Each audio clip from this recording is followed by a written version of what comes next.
What up, though, people? Or as I usually say, peace, world. Thanks for pressing play on another Pay Me No Mind YouTube video or joining me here on It's Always Personal on the podcast, the audio only podcast. My name is Wood. I'm the host of the show. Yeah. It's so hard to say goodbye to yesterday. I mean, bruh, this is more of a reaction. I got about 6 or 7 points that I'm gonna bring up. I'm not gonna go through the show chronologically. I got some questions to ask. If I had friends right in front of me to talk about the show, or if we went out to get a drink or some wings or something and talk about the show, these would be my things that I'm bugging out over. Let me go immediately. I know I only get 10 seconds of your time. You probably left already with my horrible singing. Shout out to Boys to Men. But let me go immediately to, I got a House of the Dragon reference. And then even I got to tie in to Troy, the movie Troy with Brad Pitt and is it Brian Cox and Orlando Bloom and the other dude who played the Hulk, who Prince Hector. Anyway, starting with Viserys from House of the Dragon. Remember, we get to a point in that show at the end, and I think Viserys's disease was kind of in his later stages, and you know, he was getting in bad shape, or maybe it was at the start of him kind of spiraling downhill rapidly. But he's lamenting about whether or not what his legacy is going to be when he can be viewed as a king who largely ruled over peace throughout the realm during his tenure. And it's actually bothering him. And then he might not get credit. He might not be praised or heralded by the people whose lives he protected by maintaining the peace. And his advisor that was in the room or his counsel was like,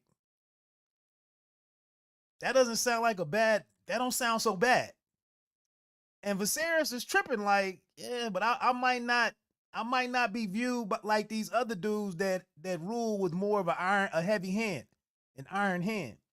And so what I'm getting at here is I'm kind of just looking, I don't have a side to pick per se, patriarchy, matriarchy, but I just have to look at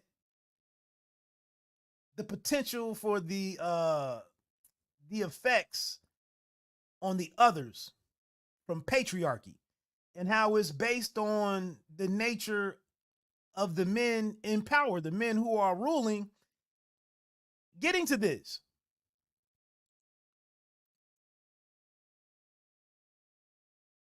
look at and this goes into my second point.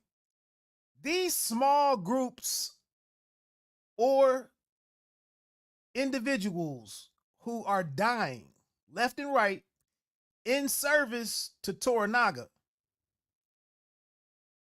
would it have almost been better if he would have just taken a stand and allowed these individuals to fight, have a fair fight, and go out fighting? Shout out to my VIP for this episode, my MVP for this episode. And I almost just watched the show a third time, this episode a third time, Crimson Sky.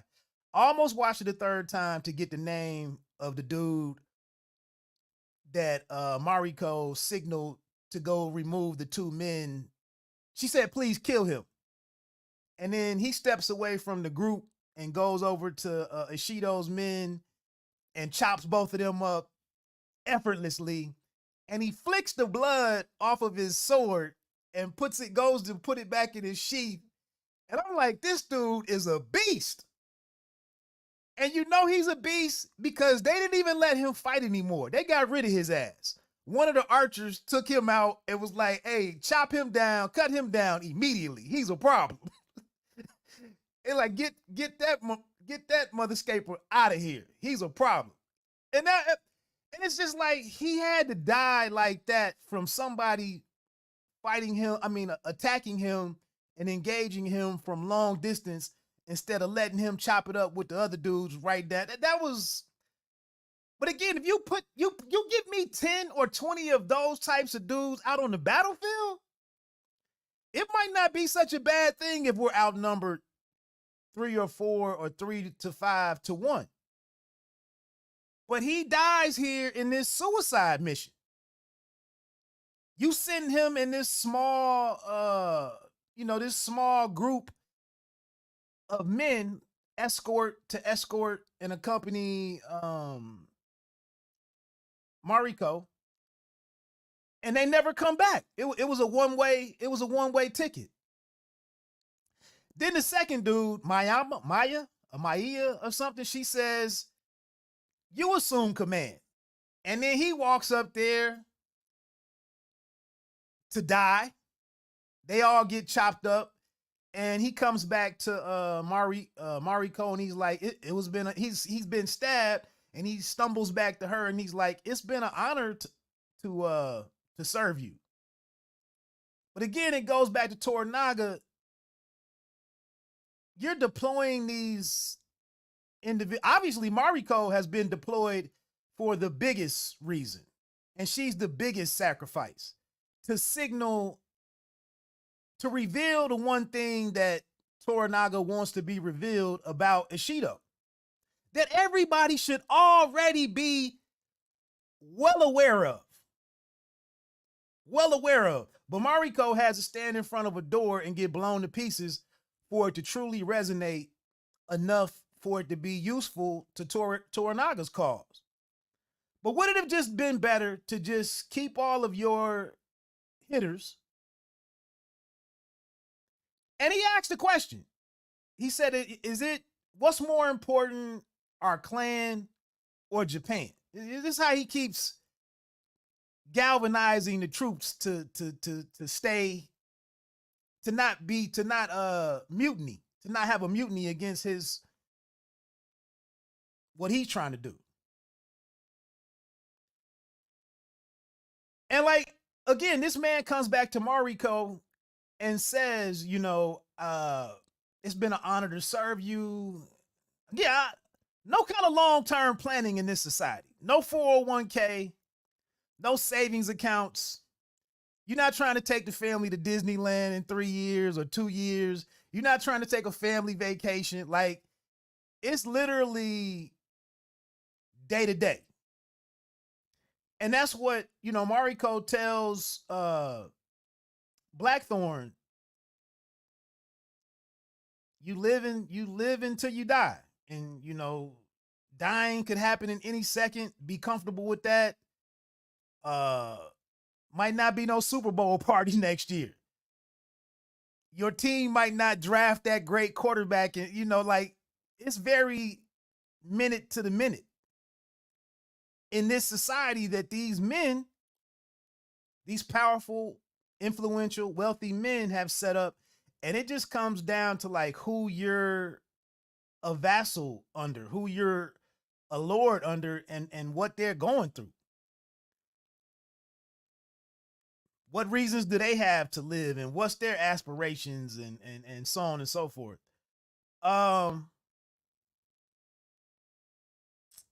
Speaking of that, I can get right into my Troy take and my Troy tie-in with Achilles.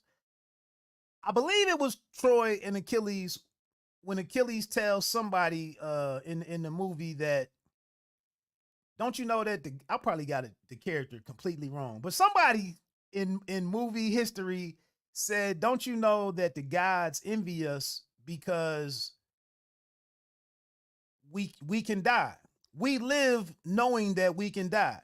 And the stakes are significantly raised or exponentially raised for us because we really need to be on some carpe diem shit. if we really respect our lives and our time here, we really wouldn't F around with a lot of this silly, petty, meaningless, insignificant, small shit. If we truly valued our time, we would really be out here seizing the day every day and going hard in our respective paints, because we're not promised tomorrow. But and the gods and the angels, whoever, whatever your faith belief system is or whatever, but with them being I cannot think of the word, but with them living forever, with them not having a finite lifespan, like it don't matter if I let these 10,000 believers down and I let them perish. It doesn't matter if I got this era of time wrong, you know, this era of history wrong. I'll be here in another 1,000 years, and this civilization will come along, and I'll try to be a better uh shepherd of them. I'll protect the people. They don't, it doesn't matter to them. And so they look down. It's a matter of perspectives, really. But anyway, Mariko shows us, she finally reveals to us what kind of Falcon she is. Going back to Toranaga's discussion in the first or second episode when he was telling his son Nagakado about Broken to the Fist. Maybe it was the fourth episode. But he was like, all men are like Falcon. He said something, I'm paraphrasing, but he said something like, all men are like falcons or can be broken to the fist. Are you this type of bird of prey? Do you hunt this way? Can I only give you a range of 20 yards?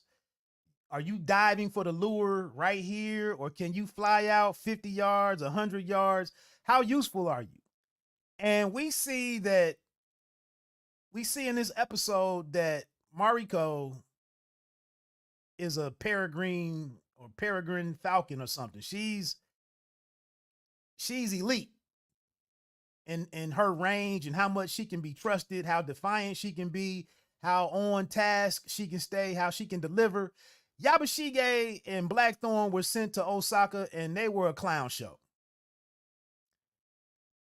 You know, Yabashige goes in here, he gives after this quick allegiance with Blackthorn, he shows him how to bow, shut up, don't say anything, follow my lead, and don't mess this up by interjecting or interrupting. This is high level shit. Just sit here and let me speak. He ain't really have no kind of plan. It's just going here, and spare me, and it looks like I'm a traitor, but I'm really not. I'm on your side. I'm at your disposal. I'm at your service. I just haven't been able to fully look like it because of the circumstances. Work with me a little bit. But I got this barbarian here who is a hell of a sailor. And Ishido scoffs, he just waves it off like that. And he speaks for the air. The air has no interest and no use for your barbarian. And Yabashige is like, shit, you can have my head whenever you want, man. I'm done with this shit. I'm out over my skis in this situation. And I played my last card. I'm done. And they go back there and sit down and they shut up. And then Mariko comes in here. And she also has the line about a flower is, she has her life and this situation is works for her metaphor that she shared, that a flower is only a flower because it falls.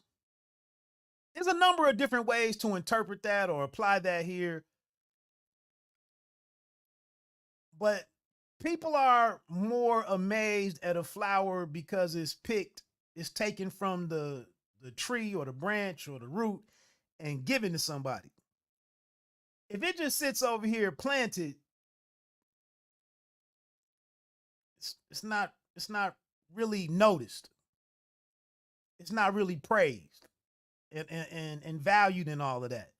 But Mariko comes in here and she fully blooms in front of everybody.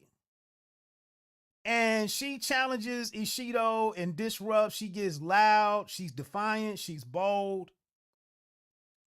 She tells everybody, I will no longer live in shame of my name. And all of y'all that's been talking about Akeshi Jinsei or Jinsai, whatever her father's name was, F all of that. Today is the day. I'm not walking around with my head down anymore. The hell with that A-fold fence shit. I have orders from my liege lord to take his wife and his consorts, his daughter and his son that he's never seen. Shido was like, I heard his son. So what? His son died. He has others. She's like, I know. Speaking of that, he's never seen this one over here. And tomorrow morning, we're leaving. And Ishido was like, watch your manners. You know who I am? Do you know who you speaking to? Like, respect the court, the council of regents and all our traditions and our rituals. You are wilding right now, young woman. And she just blows up the spot. And you can see that, especially when they get back to their lodging, and Yabashige is like, what the hell was that? What's wrong with you? What is Toranaga's plan? I really need to know now. Because I'm totally assed out. I need to know what's going on. I need to be in on it. I need to, and what my role is, if there's one, or let me beg or propose one, something. But you just crossed the line and put everything is in jeopardy now.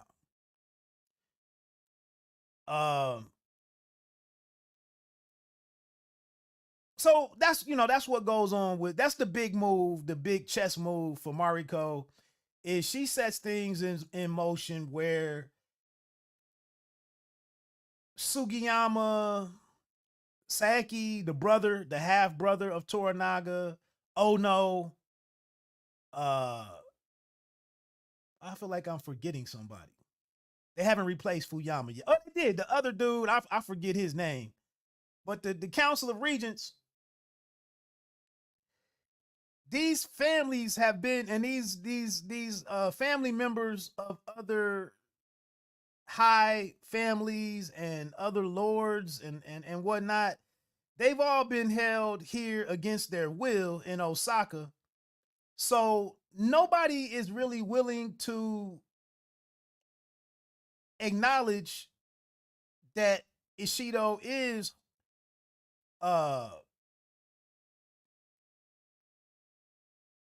making the type of power play that he is. And nobody can really, you would have thought the other dudes could have got over and had a meeting over on the side, like, hey, we need to take him down. We don't really believe that some bandits took out Fuyama and his house. His whole house is gone. His whole line has been erased now, and just some bandits did it. But they can't really do too much because important people can just be chopped the hell up and killed. So they're kind of just waiting this out. And that's what Mariko's whole mission is here, with her threatening to commit suicide. Apparently they don't call it seppuku for women. And they don't even have the same, it's not even, the process is different. The women stab themselves in the heart. They don't cut their bellies open like the men do. And it's not called seppuku. But this is me listening to other podcasts and getting my details from more well-read people who have time for this shit. But she's willing to threaten it. If you won't let me leave and complete my mission and my orders from my lord, which is the most important thing to me in my life next to my Lord and Savior, Jesus Christ and and her Catholic faith. If you don't let me do this, I have to kill myself, and then I'll be this martyr, and so on and so forth. Or if I go out here tomorrow and I try to leave, and your men kill me, then everybody will see for in plain sight that you're responsible for this, and nobody, and you're doing what it appears that you're doing, that nobody is willing to speak up on. But it will be fully revealed at that point in time. And then maybe more people, more parties will be willing to work with Toranaga and overthrow Ishido. By the way, congratulations on the nuptials for the forthcoming nuptials between Lady Ochiba and Ishido. He seems pretty ecstatic about the fact he gonna get a piece of this woman he's been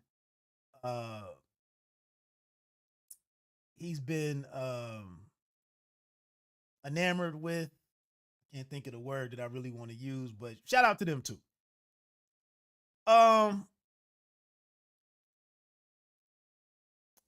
So we get this meeting between, it was put out there that the heir, he'd like an audience with the engine, Blackthorn.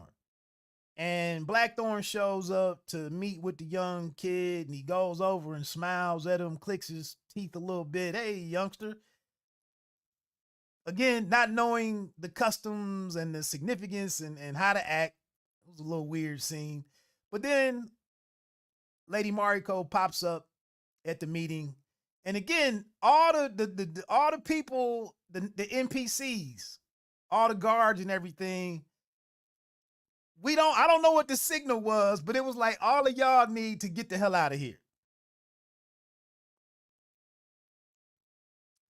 All this stuff, the things that are done in the eye of the public are remarkable on the show, that nobody goes back and just tells, and they don't even, the people doing some kind of dirt or having a secret or making a move or whatever, like, they don't even have any discretion. They just do it in front of the people, get out of here and have no concerns that word is going to get back to somebody. But all of the men leave, and then Ochiba and her childhood friend Mariko, they have this exchange, and it's like part of Toranaga's plan is for you to see, can you get Lady Ochiba to call off the dogs? Lady Ochiba is like, I don't have that power. Although we saw her speak freely in the council meeting, and I don't know how you men don't see what's going on, but here's what is happening. Here's how you can respond, and here's how you've been outmaneuvered already. And here it is. But anyway, we have another moment. This must be a thing. Ochiba comes over to Mariko and stands behind her, just like with Lady Kiku and Blackthorn when they were getting in Willow World. And she goes and stands behind Mariko to talk through her to Blackthorn and explain their history. And what was so special about the girl that did everything right ever since I've known her. And she's been this, she's been walking around all depressed and miserable and negative for the last 14, 15 years. By the way, we see her son. We meet her son, who is, I guess, Buntaro's son. We didn't know much. I'll get to this in just a second with the differences from the book that I've been made aware of in listening to other podcasts. But anyway, a lot of important stuff is being said, and Mariko doesn't bother interpreting all of her baggage to the engine, but it's like, we just don't know how much Japanese Blackthorn speaks. He said keep it simple phrases, but she said quite a bit And how much of that did he pick up? And then Lady Ochiba knows a lot of what she said. She didn't hear any Portuguese after she finished talking.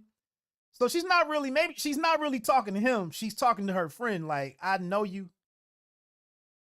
I don't know. And I don't know why you going through with this pointless suicide. Because no, these men don't care. I don't know why you going through with this. I like you, and and I still have some feelings for you, and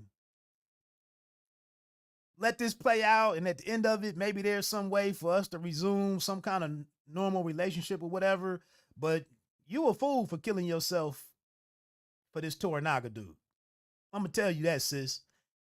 And so that's that.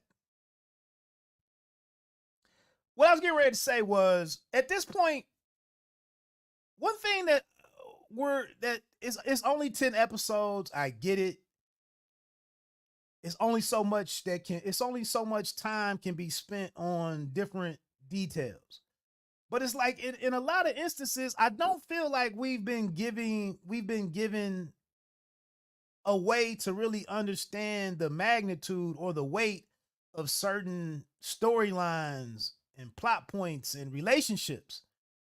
And just limiting it to my observation or my example to Blackthorn and Mariko, they have this moment in here where they had this exchange where she says, all that we've been through.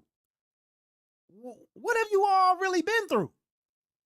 I know we've seen some stuff on camera, the earthquake, they had their magical night, they had the moment where their relationship was strained, when this other woman was forced into the situation, when Toranaga wanted him to pillow with Kiku, Lady Kiku. We know they've traveled together on the ship that sailed from Ajiru to Osaka. And that's where something very important apparently happens in the book. And it's a bit maddening, again, with what these characters do in front of everybody else standing around. But apparently, while they were on this cruise or on this voyage from Ajiru to Osaka to surrender, supposedly they were getting it in quite often, and it was a lot of sex on that. It was a love boat, if you will. And my thing is, like, she doesn't end up pregnant. Y'all just banging away. I was in the Navy, Hayes grade underway. Y'all just banging for this, what is 60 days, 945 days, whatever. I mean, the prophylactics of the day must have, or the birth control pills of the day must have been fabulous. But I'm just saying, all of this screwing is going on, this love making and whatever, what have you. And everybody knows what's going down with Bontaro's wife. How could you hide it on this ship? It's not one of them joints on the commercials with Shaq, but they down below the decks getting it in. And so that's how they have the relationship that they do have because all we're really seeing is like, how do you really like this man? He doesn't understand your culture, y'all's values clash, your approach to life. You got to constantly remind him, we don't do the long-term thing here. We don't reveal our true selves. We're ready to die at any given second. Life has no meaning or we don't value life any more than we value death. We just assign it these different purposes, and we do what we got to do. Do I need to fall on my sword? Is it my day? Is it your turn? But it looks like she despises him so often and has to admonish him so often that I don't really get the sense that this is a couple in love until they actually hold hands. And then Blackthorn has this line about, if not for your God, and if not for, yourself and your value for your life, would do it for me. Well, y'all really we haven't seen y'all have those types of warm moments for you to think that you could that she would actually respond more to doing something, saving or not committing suicide for you versus the sin that it is in her religion to commit suicide. But and I just don't feel like we've really been given that's been shared to us. But it happens in the book apparently. Another a little funny observation. So she goes to commit suicide, and Sugiyama, another Catholic, and one of the Council of Regents, you know, she wanted him to be there, obviously, to understand, for him to play a role in her death, her becoming a martyr, and to him to be in the room, way more impact. By the way, this is another change in the book. I think someone else goes to be to second. I think I heard that right. Apparently some other meaningless character or whatever goes to second Mariko after she stabs herself. In the movie, I mean in this show, they obviously raise the stakes with John going over there and picking up the katana and ready to take his swing after she falls. But anyway,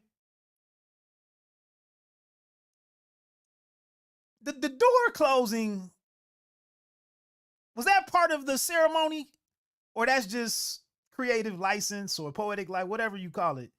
Or that's something to build up the drama? I don't think that was part of the ceremony. And cue the curtains. I don't think that happened. But anyway, Ashido abruptly comes in, 12th hour stay or 11th hour stay, whatever it is. He throws the permits down to them and tells them that they can leave. But when he comes in the room and laughs and he looks at the barbarian, who he hasn't said a whole lot to. And I'm bewildered at the fact that he just hasn't had this dude killed. No pun intended, but this freaking thorn in my foot. I'm tired of looking at this white dude. Just Yabashige. I'm just bewildered by the patience and the inactivity or inaction on these very powerful people's behalf when they just don't resolve a situation. This has us in this waiting game of a show, you know, waiting for things to unfold. But he comes in the room and just he looks at him really quickly like, man, what is this guy Jin doing? Or what is the barbarian? The fuck are you doing? All up in our rituals and our ceremonies and shit. And then your little love thing here. It just was hilarious how he looked at him. And then he threw the piece of paper at her like, you peasant. You know, she told him in the thing, like, you won't speak, nobody will speak to me like I'm a peasant, and I'm of the house of Jinsai, and my name is my name. But he threw that paper at him. Just get up off all this y'all women over here acting all dramatic about this little shit. You got to come back here in a couple of weeks anyway. Here. But he had already made the deal with Yabashige. I'm going to go in here and stop this shit, but you'll do something for me so I can spare, so I don't take your head. And so the end result of all of this performance and Mariko playing her role, she is given the stay of execution where she doesn't have to commit suicide. Ashita gives her permits to leave, and then right on key, the other women are like, does this mean we can, and these other families are like, does this mean that we can leave? We can leave, we can leave. And this is what Ochiba pointed out to him, like, she's backed you into this corner. And she says this to Ashido. She's backed you into this corner, whether you kill her, whether you allow her to commit suicide. If she's allowed to leave, everybody's going to want to leave. Even my dying Mrs. Lady Dayawin asked me to release these hostages. And as much as I respected her, we're still not doing it because we can't lose our leverage in this situation. But as soon as Ishido gives her phony, her fake ass permits, them permits really don't mean nothing. But as soon as he does it, the other family members are like, look, does this mean that we can have safe passage as well to leave the city? We've been ready to go. Our bags have been packed. And Ishido turns around again like he's disgusted with having to deal with all the, we're not jailers. What do we look like? Just submit. It's funny to hear him submit the requests to the yeoman or the office or whatever, and we'll have a meeting and we'll get back to you, and give us X amount of hours to see it through. And like I said, it's been revealed of what's really going on to everybody. What drives this point fully home is in the next scene when Yabashige goes and allows the shinobi people to come in, and they're working for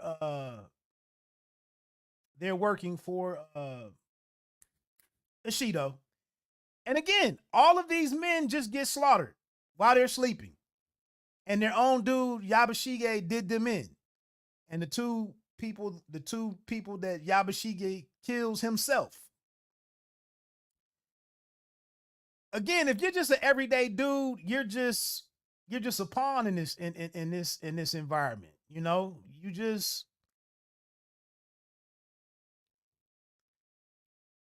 own no coin collection. You don't collect Nikes, Air Jordans. What valuables do you have when you could be gone at any minute? But anyway, the shinobi come in. They don't harm the ladies. They don't harm Toranaga's son, his infant son. They kill all the soldiers. And then they're looking to take Mariko away. And she's like, they've come to take me hostage, basically. She tells Blackthorn. Blackthorn is fighting to the best of his ability.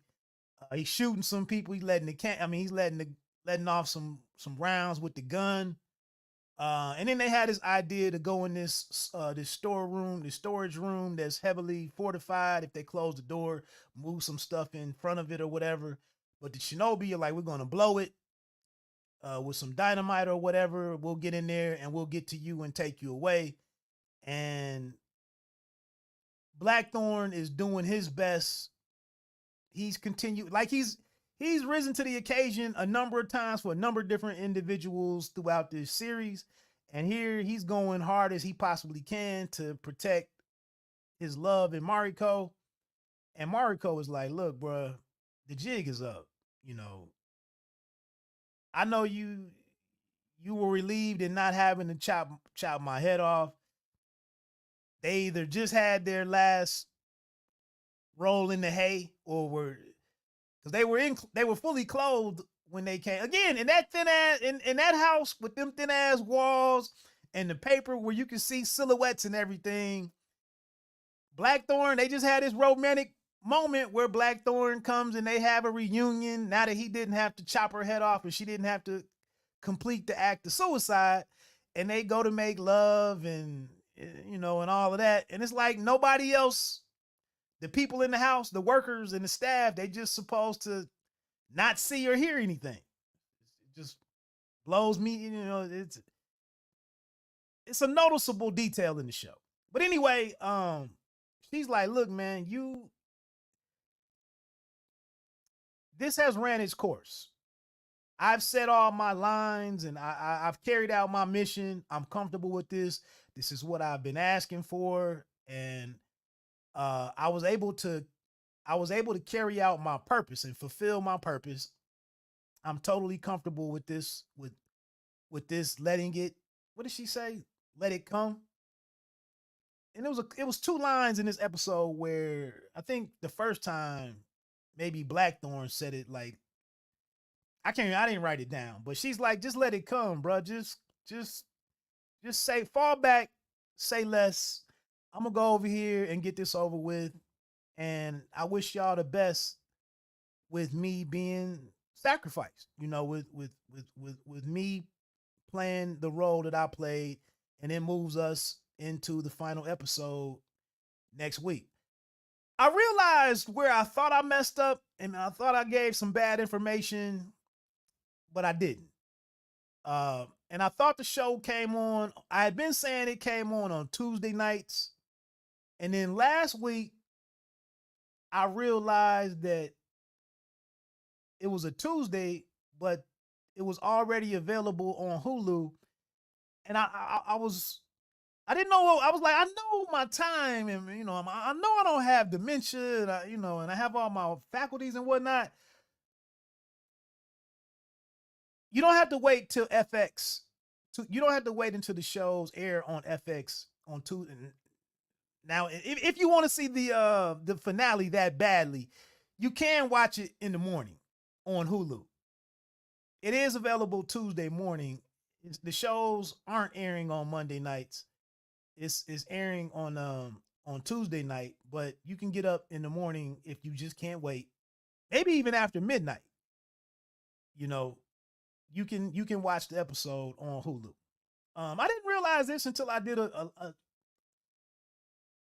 I read like 3 sentences. I didn't realize that FX was owned by because I was wondering what the hell is the connection with FX, which I thought was a Fox property. It's actually owned by Disney. So that's the connection. That's why FX shows pop up on Hulu. That's why they like, it's like dual advertisement or whatever, or co-advertised or whatever between FX and Hulu. And I associate Hulu with Disney Plus and all of that. I didn't realize FX was under Disney's assets or holdings or whatever. So we know the truth about, everybody should know the truth about Ishido. He's going to have to do something now that this woman gave her life or lost her life in the midst of all of this treachery and death and all this stuff you men have going on. And now all the high families need to do something. This is the signal. This is the reason for you all to buck, make different allegiances and whatnot, and go into action. Something has to happen. Yeah, you got to pick a side, and you got to see it through. The last point that I had here was just that Blackthorn is just, again we don't really know how much Japanese he can speak or understand. But he was oblivious that he was being paraded around. He's thinking he's like some kind of full or equal partner, FULL instead of FOOL. He's thinking he's some kind of equal partner to Yabashigi in sailing under his banner. And Yabashigi is just like parading him around as an expendable asset or a bargaining chip of some kind. And Blackthorn is just none the wiser. And then Sugiyama steps up he steps up to him and speaks English. And Blackthorn kind of fights back with the war of words and whatnot, tries to get some little jabs in. But Sugiyama's like, you're here late as a pirate. We have our fair share of individuals like you. And Blackthorn's like, I'm not a pirate. I'm a pilot. I really just kind of skipped over the poetry bit. I listened to the official podcast and got a better understanding of the poetry competition that Ishido invited, the invitation that he threw out there to Mariko before she lost all of her manners and brolicked and all of that type of stuff. But there's and then the fact of how powerful Mariko, or how elite she is with her poetry. I also learned that like the samurai, these violent and sword wielding and elite archerers, uh, all this hard living that they do, and awkwardly, part of their makeup was their ability to use the spoken word and to do poetry. They had ciphers in 1600 Japan. They freestyled, and it was. I just found this amazing that there was some value placed on being able to speak eloquently and use to basically to have bars. And I was gonna do this shorter podcast on another point that I wanted to make about modern day black culture and rap music and such and so forth.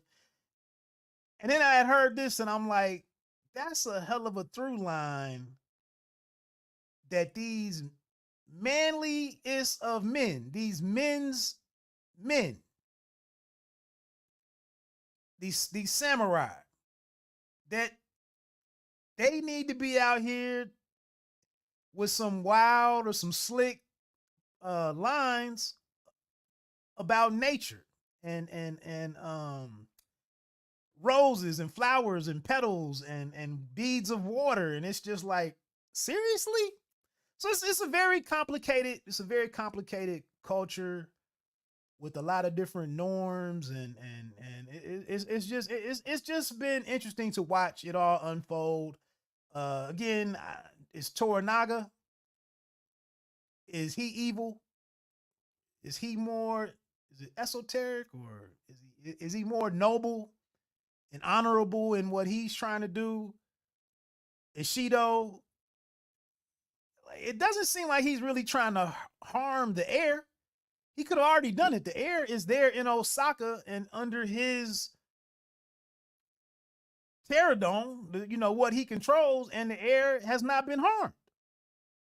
So, again, if you have the time, you could read James Clavell's book and fully get up to speed on all of these details that the show may or may not be driving home crystal clear.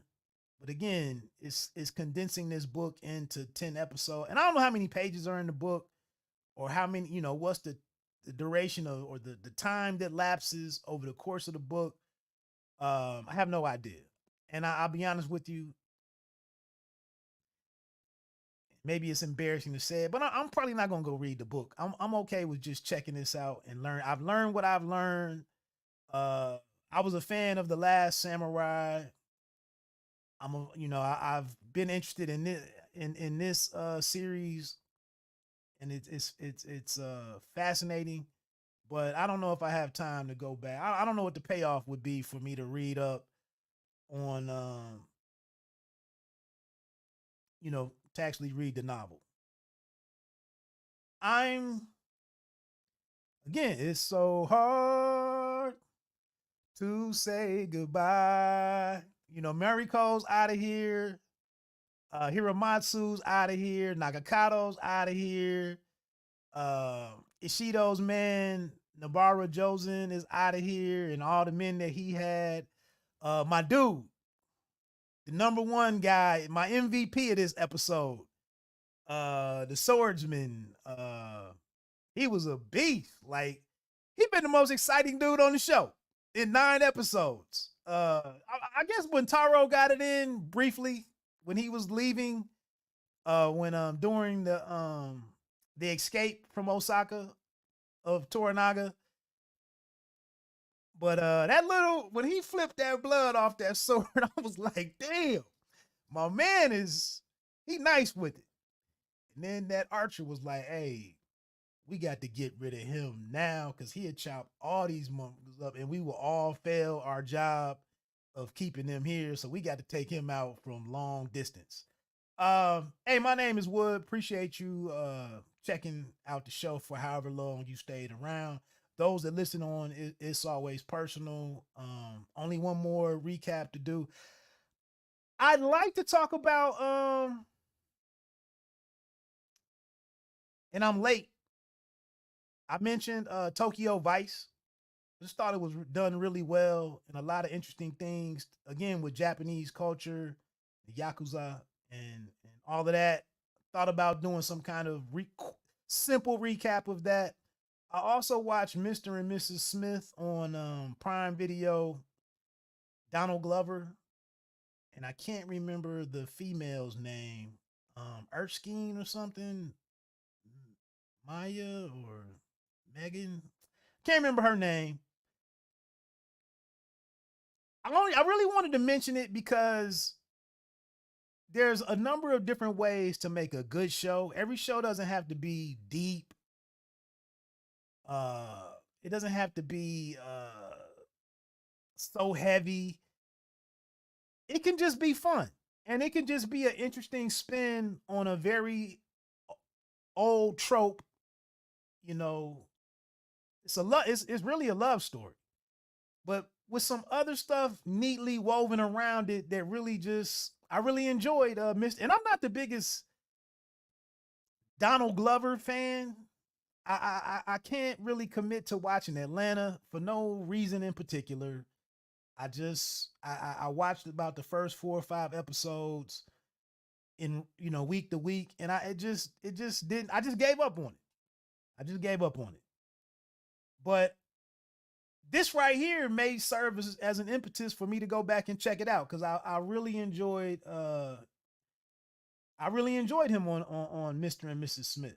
But I want some things I might get to touch on if I do get around to a video. Other than that said, I also saw a quick little music note. Talib Kweli has a new album out. I wasn't aware that he was working on a new album. It's produced by Madlib, interesting West Coast producer. I talked about the single that came out a couple weeks ago. The album is out now. I think it's Liberation 2 might be the name of it. I really enjoyed this hip hop album, this rap album by Talib Kweli. I mean, just really harkens back to early 90s intelligent rap. And like raps, I don't have a bandwidth right now to really properly word it, but it was awesome. The combination of the production, the beats, the types of beats, the subject matter. Rock Marciano appears on the song. SHUGUN appears on the song, and what they really just I'm really impressed by Talib Kweli. I've mentioned it before. Talib Kweli's online activity turned me off. Him arguing with fans, him arguing with white supremacists and prejudiced people. His behavior and his fervor for doing that, it just turned me off. I used to listen to his podcast. I think they put it behind a paywall. But I like Talib, and I really enjoyed this album. Another project that's out there. I did an article on a dude on a previous album by Vega 7, The Ronin. He just came out with this Kawasaki Killers album like a week and a half ago. Some of his people kind of hit me up behind the scenes. They didn't tell me a whole lot, but they reached out to me for some reason. I probably didn't even follow through the way they thought I may have, and I don't even know what I could do. Right now, I don't really have the time to really sit down and get into space to write an article like I did on the previous album. I'm trying to think of what the name. Sleep is the cousin of death. But if you go to boxing.com. It was one of the last articles that I wrote. I haven't been active on there. Boxing is in a shit space, and I just haven't devoted time to that. But anyway, Vega 7 the Ronin has out a new album called Shadow Runner. I'm getting ready to go run for I'm getting ready to leave right now to go run. And that's the album that I'm gonna listen to while I'm out there. I'm gonna listen to Shadow Runner. I heard some verses on there. I heard some songs. I kind of skimmed through it before I started recording this. And Vega 7 the Ronin again is a very interesting artist for 90s hip hop fans. And I'll just leave it at that. Hey, my name is Wood. Appreciate you spending the time here. It's appreciated sincerely, 3000%. Please subscribe to the channel here. Pay me no mind. Share any videos, leave some comments. I would love to chop it up with you. I appreciate the small uptick in listens over on It's Always Personal, the audio only podcast, kind of a spinoff of It's Always Personal. That's it, man. Let me get out of here. Have a phenomenal day. And it's almost Friday, so have a great weekend. Peace.